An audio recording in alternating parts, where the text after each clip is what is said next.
Well, good morning, everyone. Great to see you. This last week, Tara and I went up to Dodge City, Kansas to take care of grandkids for a couple of days. And I always love going back to Kansas. That's my old stomping grounds because I get to drive by places that there are memories. And sometimes it's even just like seeing certain things or experiencing certain things that causes memories to flood. In fact, yesterday as we were driving home, went through Meade, Kansas, and I was able to realize that I had a time in baseball that was less than stellar during one particular game where I almost got kicked out of a game. That came back. Drove by a high school yesterday, and I can go, yep, I fouled out in a basketball game there. But I had one memory that came back this week. And I can't even tell you why it came other than maybe God wanted it in the sermon. But I was thinking about a time when I was in high school, probably 15, 16 years old at the time.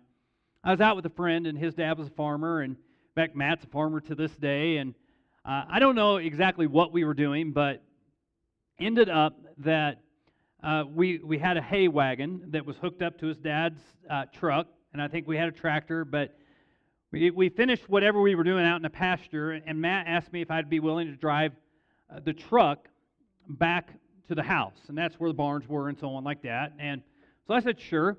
And now, if you've ever driven in a pasture, you understand that it's not smooth sailing. It takes a bit of finesse. Well, again, I'm 15, 16 years old, and not thinking a whole lot about it, but I get back to the house, and Matt gets back to the house and looks at me after I get out of the truck, and he gets out of the tractor, and he said, "Did you forget something?" And I'm like, "No. Why?" He goes, "Are you sure?" And just the way that he can, probably even still to this day, just kind of look down at the back of the hay wagon, and I look at the back, and I look at the back left, and the wheel is gone. Like gone. And so evidently I had hit a bump and the wheel came off. I was the real life cause of the scenario of the wheels are coming off. So with that, I think about, we have that phrase in our society, the wheels are coming off. And when we think about the wheels are coming off, that's when everything is just falling apart. And I think about our culture today. I think it would be pretty easy to say the wheels are coming off. We have all kinds of stuff going on in our world. There's always the threat, the global threat. There's the war in Ukraine, and now the whole idea of World War III and nuclear Armageddon, always before us. Some of us grew up in a world like that, but then we went away from that, and there's inflation, and there's diesel shortages, and there's all kinds of stuff like homelessness and the opioid epidemic. We could talk on and on and on. And by the way, there's an election on Tuesday, and that has caused pretty much everybody to lose their ever-loving mind when it comes to that. So it's real easy to kind of look at our world today and say, yeah, things are nuts. Things are crazy. The wheels are definitely coming off. And so with that, when you think about the big stuff, maybe you're sitting there saying, it doesn't have to be the big stuff, Brandon. I can look at my own life. I can look at health crisis. I can look at job issues. I can look at family issues. I can just look at, relationship stuff. And the wheels are coming off. I don't even have to look at the big stuff. You think about all the stuff that's negative in our world. Do you ever feel like, I just want a cabin? I want a cabin away from everybody, out in the middle of nowhere, with a stream that runs through the property and all the resources that we could possibly need, and just pretend like the world does not exist. Anybody with me? Sound like a good thing? I think a lot of us would just it would be great if we could disengage. It would be great if we could isolate ourselves from all of the problems of the world. The problem is I can't look at Scripture and say that that's okay. Now, I do think that there can be times of rest and there can be times of retreat, but not isolation, not totally disengaging from the world in which we live. In fact, Scripture actually teaches us quite the opposite. Jesus himself said, that he prayed for us as we were in the world, but not of the world. We think about what the Apostle Paul does in the book of Colossians. We're going to be in Colossians chapter 4 this week. But again, he's envisioning what it is like to live a risen life with Jesus. He talks about the things that we are to slay. He talks about the things that we are to add. He then says, let's talk about marriage and family and career. And I think Jim made an incredible point last week that, everyone we know should be impacted or influenced by our relationship with Jesus. And that is a reality. What we have in Jesus should impact, should rub off on other people. But what about the people we don't know? What about the people, and I'm going to say the people in the margins of our life? The people that we interact with, the people that maybe we don't know their name, maybe we say hey to them every once in a while. What about the people that live around us? What do we do with them? Unfortunately, the Apostle Paul, as he is closing out the letter to this early church, gives us a path of what to do in a world where the wheels are coming off. Because I think it was true then as much as it is true now. So what do we do? How do we live? What's the path forward for us? We're going to start with chapter 2, or chapter 4, verse 2. And as you think about this, there's a little heading. My Bible says further instructions. Now, I don't know who came up with further instructions, but it kind of seems like, this is what's left over. I kind of wish that the person that put the heading in here would have said, this is important. This is really, really important. You got to get this right here. And so we're going to dive in, and we're going to talk about really kind of what does it mean to engage a broken world. Let's look at verse 2. It says, let me get in the right book of the Bible. It doesn't say that, but anyway. Continue steadfastly in prayer, being watchful in it with thanksgiving. Be steadfast in prayer. Continue to be steadfast in prayer. The idea here is again, we're talking about prayer, and I want to define what prayer is. Prayer is a conversation with God. Purely and simply, that's what we're talking about here. Now, with this in mind, when we talk about a conversation, a lot of times what we do with prayer is we think that prayer is us talking to God. And a lot of times, it's making sure God is falling in line with our will and us giving marching orders to God. That's not what we're talking about here. It's conversation.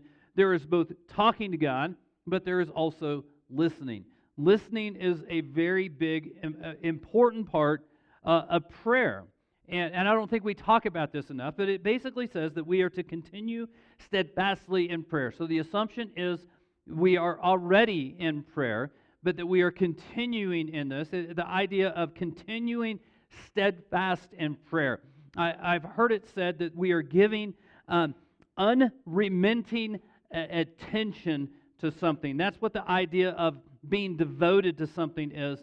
One preacher I heard one time say that this is persistent obstinance. Now, a lot of times we think of obstinance as a bad thing, but this is ultimately where our mind is wholeheartedly focused on something. I spent the better part of last week with a 14-month little boy who thinks that phones and remote controls belong to him. And no matter what you do to get it away from him, he is persistently obstinate in getting that. In fact, one time I got a text and I had to wait 5 minutes because he had my phone, and evidently he locked me out of my phone. That was not a good thing, by the way. Persistently obstinate. But then it also talks about that we are to be watchful in prayer. This kind of goes back to what I think maybe he is actually pointing back to when Jesus told Peter, James, and John, Jesus on the night that he was betrayed, he was in the Garden of Gethsemane, he went to pray, he took the three with him, left the other disciples away, and he told the three to watch and pray. I believe watch is a component of prayer. The idea here is to be alert. The idea here is to be awake. The idea is to be vigilant. And one of the ways that we could look at this is say, not casual. And this kind of convicted me when I read the words not casual, because how many times do we approach prayer in a nonchalant sort of way? This is something that we are to put great focus and attention into. In fact, one of the ways that one person said is that when we pray, we are to be in tune. That we are to be in tune into the prayer. And I think that's both in what we say and how we listen. And if you're like me, being in tune in prayer is very, very difficult because I'm like that little dog from the movie Up. Squirrel, that's the way my mind typically goes. But when I think about being in tune, this is what I think of. And in my office, I have a radio. Now, radios in and of themselves are kind of like a thing of the past because we have all the streaming services and different things like that. But this radio is old. And when I say that this radio is old, it's furniture old. Okay, so it's like big and furniture. The speaker actually has tubes. And so this is AM only sort of radio. And if you know anything about AM radio, and I'm not talking AM radio in the day of digital tuning, I'm talking AM radio out in the middle of nowhere trying to get to be able to listen to something. If you know what I'm talking about, like if you're out in the middle of nowhere and you're in a vehicle and you're trying to listen to AM radio and you're on the knob, it means that you have one hand on the wheel and another hand on the knob, and you are constantly going back and forth trying to get to where you can hear the best. And when I think about listening to God, being watchful, being in tune, it means that I'm constantly adjusting my life so that I can hear His voice. Because there's so much noise. There's so much static. There's so much in our world that is occupying for the space that is going into our heads. Sometimes it takes great effort and attention to get there. But then it also says that it involves thanksgiving. It's November. It's supposed to be a month of thanks, right? And we have a day of thanks. Why is it important to be thankful in prayer? I'll give you two key reasons why it is important that we be thankful in prayer. One is if we're not thankful, we're going to focus in on all the crap and junk of our world. That's where we're going to go. And we're going to become selfish, where we just tell God what we want. Being thankful aligns us to focus more on God and less on ourselves. So basically, engaging a broken world begins with continual, attentive, and thankful prayer. But as Paul talks about this, he also moves into what we pray for. And there's probably a lot of good things that we can pray for, but I want you to notice what he mentions. Notice verses 3 and 4. At the same time, or while you are being attentive and watchful and thankful in prayer, at the same time, pray also for us that God may open to us a door for the word to declare the mystery of Christ, on account of which I am in prison, that I may make it clear which is how I ought to speak. So I want to give you a picture of what it was like when Paul was writing the letter to the Colossians. Basically, there's a group of letters that are oftentimes referred to as the prison epistles. These are letters that Paul wrote while he was in prison. It's either that Paul was in prison in Rome or he was in prison in Ephesus. I would probably lean toward Rome, probably putting the date around 60 to 62 AD. If you know anything about that date and time, that is when Nero would have been emperor over Rome. And when you mention Nero, you understand that this man was vile. This man committed atrocities against humanity, many of whom were Christians. In fact, at a certain time, Christians kind of became the object of Nero's wrath. And so Colossae is far away. It's actually in what is today modern-day Turkey. But the atrocities would have filtered from Rome into other parts of the Roman world. So things were bad. Paul was in prison. He understood the atrocities that were going on. He also understood, just like the bigger culture, the bigger culture is, slavery was rampant. Immorality was rampant. Talk about, slavery and immorality. Women were considered to be property. They were treated horrifically and horribly. Children were expendable. In fact, there was a thing in the Roman world called exposure. And exposure is, let's just say, a child is born the wrong gender, or a child was born with deformities, or a child was just simply not wanted. They would put them into a place where they would call it exposure, where they would take them outside the city in the wilderness to allow exposure to do what exposure was going to do. In a nutshell, it was after-birth abortion. That's simply kind of what was going on. He understood the ills of society. Understanding all of the ills of society, he doesn't say, pray for this to go away, or pray for this to go away, or pray for this to go away. Instead, he says, you know what? I want you to pray for me as I'm in prison, that there will be an open door that I can tell lost people about Jesus. And I think he understood something. He understood that the best path for transformation is not for stuff to go away, but for people to come to Jesus. Let's talk about our world. Let's talk about our society. I mean, I mentioned a few. I talked about inflation, and we could talk about a crime, and we could talk about poverty, and we could talk about drug use, and we can talk about rampant immorality. We can talk about all these different things that are going on in our society. And let's just envision that all of these were suddenly to go away, that in the culture war that we are in, we win all the battles.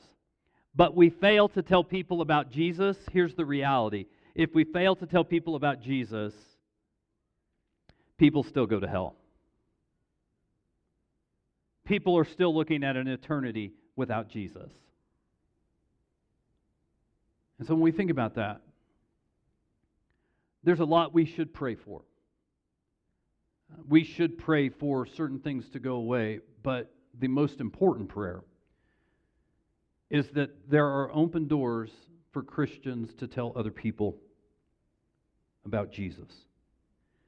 And so with that, engaging a broken world mandates praying for open doors to tell people about Jesus.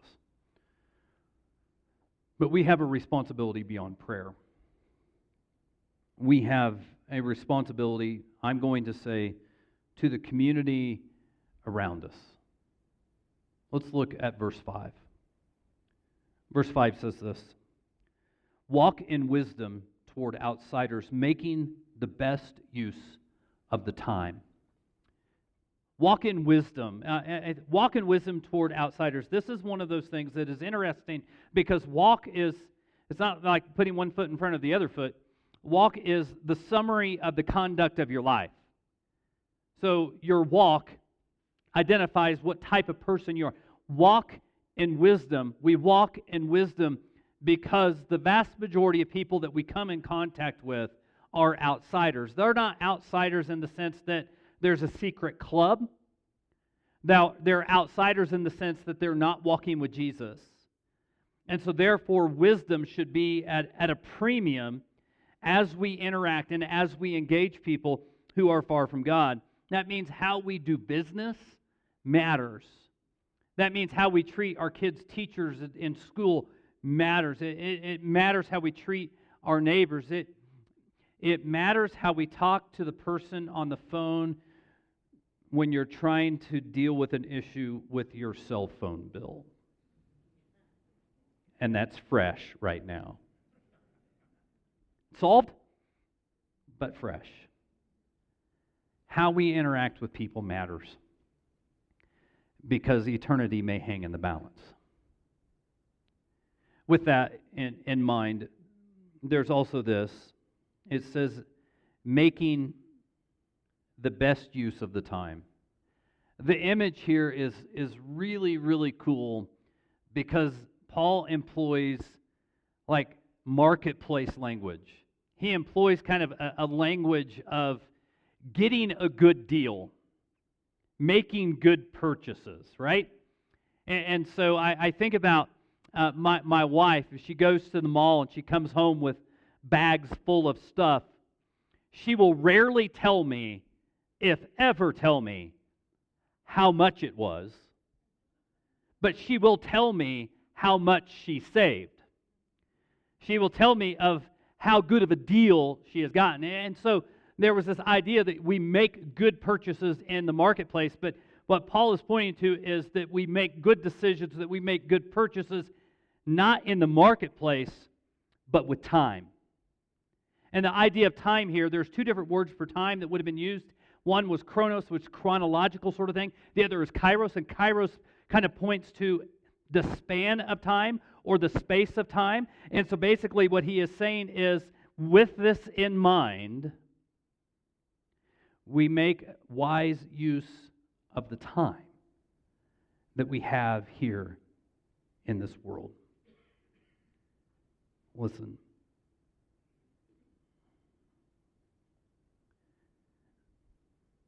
The book of James tells us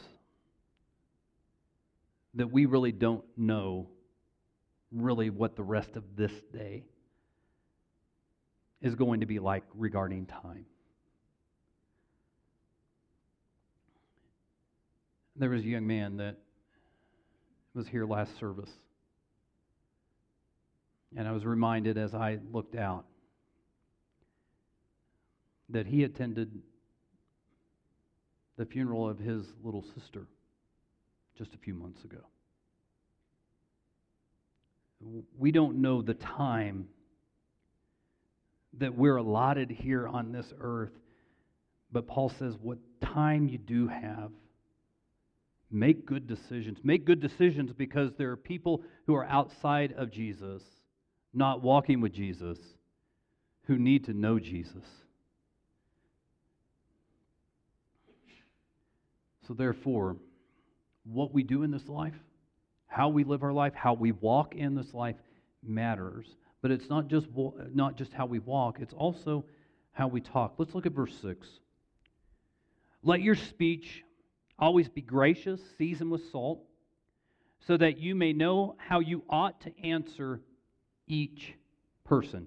I think there might be a sermon here. In fact, as I studied this one verse this week, it was like, man, I just wish I could preach this right here because there's a lot here, and I think it's very relevant because of where we are here in our society. I just want to give you a quick statement of what I think what is getting across here is that we are to have a conversation with people who are far from God, and in that conversation, we are to be witty, we are to be clever, we are to be intelligent, informed, engaging, and free from objectionable language or content. In other words, our speech should be compelling and good. That when people walk away from conversation with us, they should want more, and it should be good and uplifting and encouraging in such a way that it is different. Now, listen, I've got a friend, and I was actually reading a book from another friend, and this guy's name is Brian Jones. I was reading his book called Hell is Real, and he started talking about a guy named Perry, and I was like, hey, I know a guy named Perry, right? Some of y'all know Perry. And he started talking about how Perry is the most interesting person in the world that Brian has ever met, and I would agree with that. In fact, he brought up the point that if you want to know anything about music from like the 1950s onward, and Perry will tell you everything you need to know. And TV, and cinema, and arts, and politics, and sports. Probably the type of guy that if you were engaging him in conversation, he can talk to you just about anything and everything, and he will know more. But the beautiful thing is, he is humble, and he is kind, and he is soft-spoken. And truly, in fact, my wife and I, we've talked about this, he's the type of guy you could spend hours with and walk away just feeling better about yourself and your walk with Jesus. He's just good. And that's really, I think, what we're called to be in a world that's, the wheels are coming off. I think we need to be some semblance of sanity. In fact, maybe this might be the most relevant thing we can do in the 21st century American culture, because there's an election in 2 days.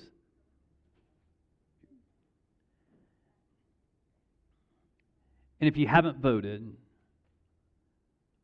I go back to the very first thing that Paul said is pray, then go vote. But with that in mind, I don't know what it is. The language right now is so extreme.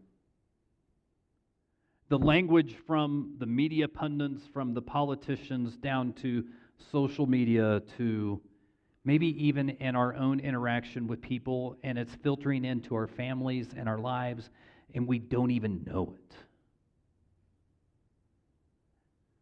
Maybe we get to be different.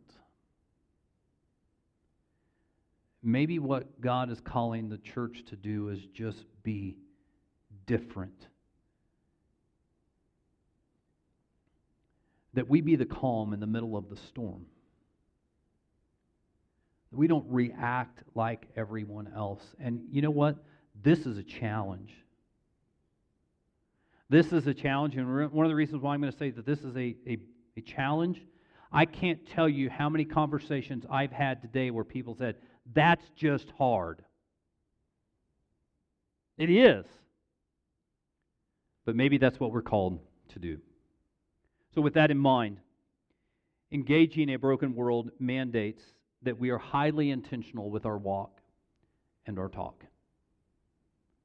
We are completely different. And so really Paul kind of lays out two really big things here, big actions.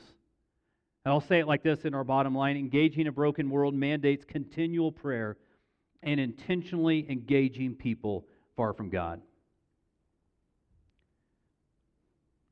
I'll even go as far as this, make it even more simple for you, because it's simple for me. Be intentional with prayer and be intentional in our witness. No matter what it is that we're doing, who we're interacting with, it is covered in prayer, and our witness is Jesus to people. So with that in mind, I want to share just a couple of items here today. Actually, I want to lay out some big things that I think are ways that we can own this, but these are challenging sort of things. So out of Matthew chapter 11, it says this. I'm going to read out of the Message Bible. Are you tired, worn out, burned out on religion? Come to me.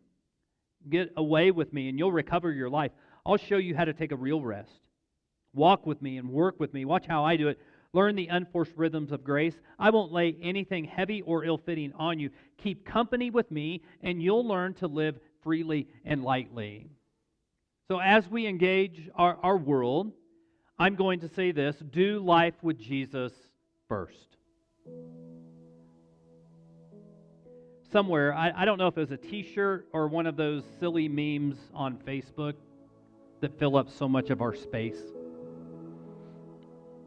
There was one that said, but first, coffee. Now, I get that. I love coffee.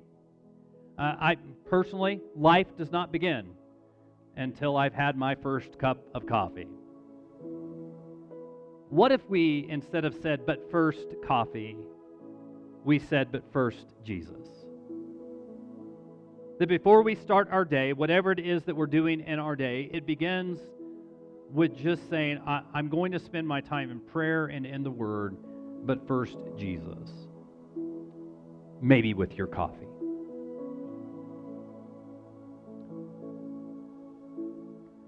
Maybe that's putting first things first. And remembering that Jesus said, apart from me, you can do nothing. That as we live in a results-oriented world, Jesus is just saying, just hang with me. Walk with me. Be with me. Also, Psalm chapter 90, verse 12. We usually read this at funerals, but I think this is so vitally important. Teach us to number our days carefully so that we may develop wisdom in our hearts. I think we have to realize that our days are numbered.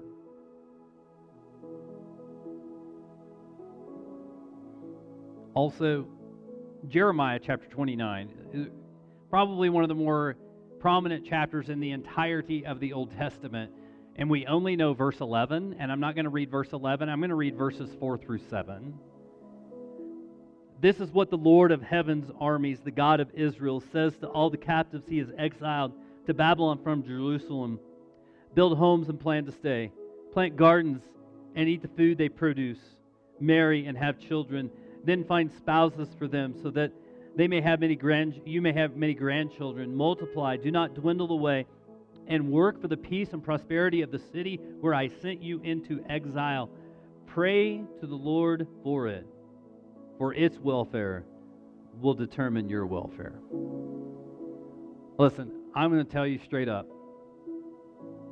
We had a guest here this morning and ask a very pointed question about, the kind of ministry we are here at Valley View and so on. And myself and one of our elders, we were out there talking, and unequivocally, we were able to say, we love our community. Our desire is to be a church that is in the community, engaging our community, whether it be through the angel tree for Christmas, or whether it be Love Week, or whether it be some of our other outreach ministries, because there's so many people out there that need to know Jesus. And one of the ways that God opens doors is not when we're saying, go to church, go to church, go to church, but when we're helping people with the felt needs of their life. That makes all the difference in the world. Also this, so be careful how you live. Don't live like fools, but like those who are wise. And finally this, Ephesians chapter 4, verse 29, don't use foul or abusive language. Let everything you say be good and helpful so that your words will be an encouragement to those who hear them. A few moments ago, I mentioned the idea about outsiders.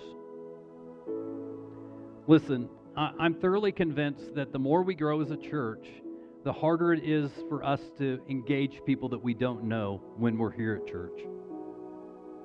It's just a reality. By nature, we are a cocooning type culture right now. So I want to offer a challenge as we close out here today. 10 minutes or so, 15 minutes or so, maybe because the preacher went a little long.